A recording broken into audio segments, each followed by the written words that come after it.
There is a somewhat amusing thing that seems to keep happening at the different youth groups that I have run over the years.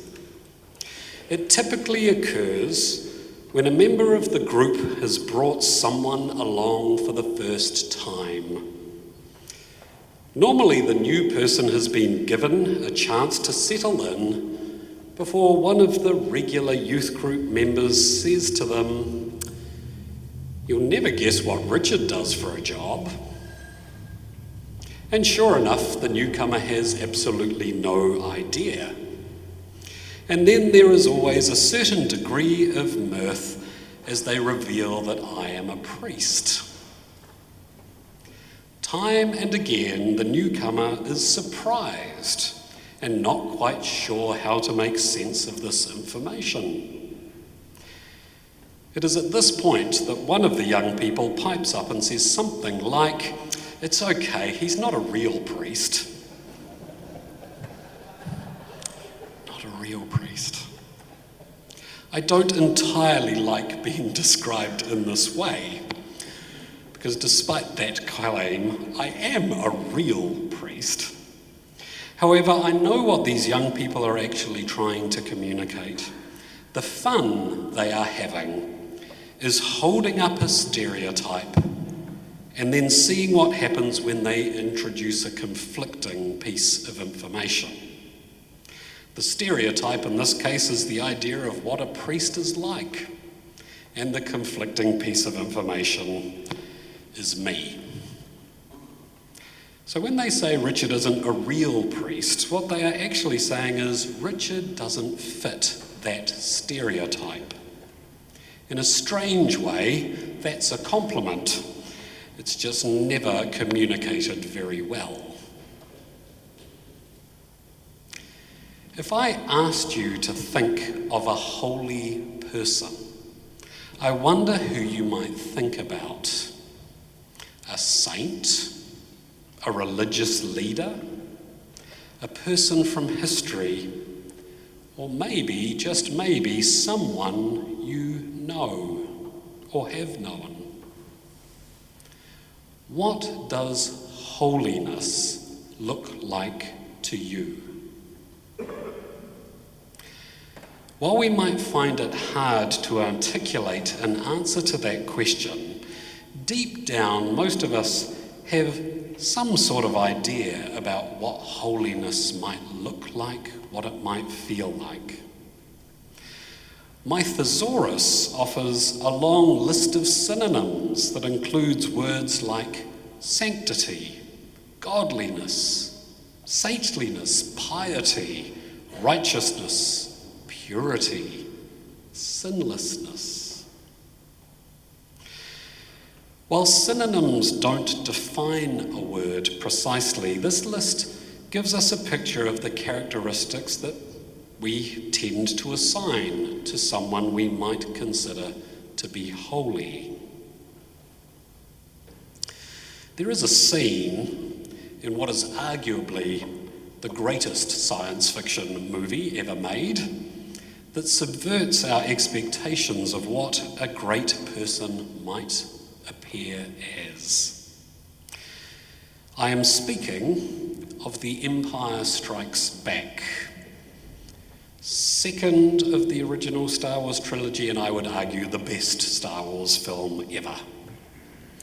In the scene, Luke Skywalker has crash-landed onto a swampy planet and is having a thoroughly miserable time. To make matters worse, an irritating little creature has decided to befriend him and is offering all sorts of unwanted assistance. Luke has come to this planet because his late mentor told him to seek out a great spiritual teacher called Yoda. What Luke fails to realize is that the teacher he is searching for is actually the creature who has been frustrating him. Luke's preconceptions about what a great teacher should look like completely clouds his ability to to recognize that he is already in the presence of greatness. In today's gospel reading, Jesus is making a similar complaint. He is frustrated by the inability of people around him to recognize holiness when it is standing right in front of them. First, he points to John the Baptist, a genuine ascetic who wore animal skins and lived on locusts and wild honey. Asceticism, the practice of self-denial, has long been associated with holiness across many religious traditions. For example, the Buddha famously reduced his meals to a single grain of rice a day. Many of the great Christian saints were identified as holy simply because of their rigorous acts of self-discipline. And yet, Jesus notes, even John, with his practices of self-denial, was not accepted as a holy person by those around him. Jesus then turns to himself and offers a contrasting experience. Jesus was not someone who practiced intense self-denial. He was just the opposite. Where John abstained from regular meals, Jesus embraced them. Jesus ate and drank with anyone and everyone, and clearly enjoyed doing so. Over and over in the Gospels, we find Jesus sitting down to share meals, often with people who have been pushed to the edges of the community. Eating and drinking with outcasts. Does that sound like the behaviour of a saintly, pious, godly person? Well, many of us might make that connection, but for Jesus in his time, many who encountered him doing it did not see this as the behaviour of a truly holy person.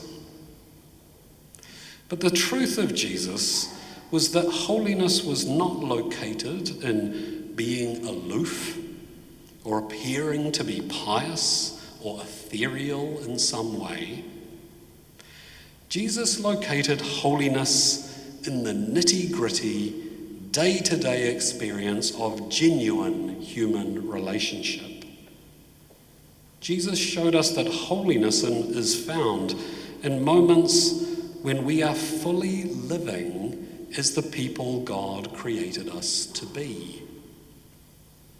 To put that another way, it is when we are being most fully ourselves, including the messy parts of who we are, that we truly embody and share God's presence.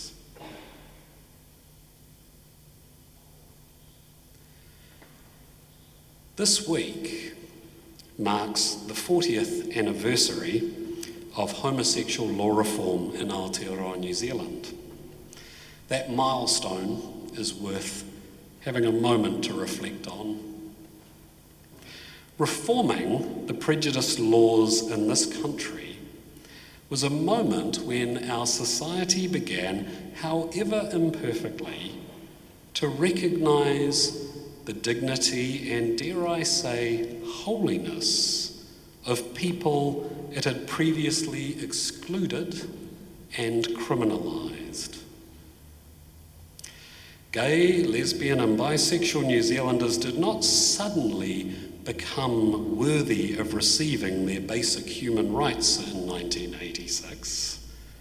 What changed was the choice to move away from the dehumanising choices of previous generations and towards affirming the basic fundamental holiness of those who had been treated as less than that. The law reform was not simply a political event. For us today, it is a reminder of a society slowly learning to find the divine spark in people it had been taught to overlook. And that is worth remembering, and it is worth celebrating. But to know that history is to also remember the challenge of it. Because homosexual law reform was not an end to itself and shouldn't be remembered as such. There are others in our community who continue to be treated as less than human, less than holy. 2 of our recent billboards here have attempted to speak for 2 of those groups, our transgender community and our homeless whānau. The theology behind those billboards is that we are all made in God's image. Each one of us reveals something of God's greater reality. The challenge to us is to treat all other human beings as if we believe that to be true. Amen.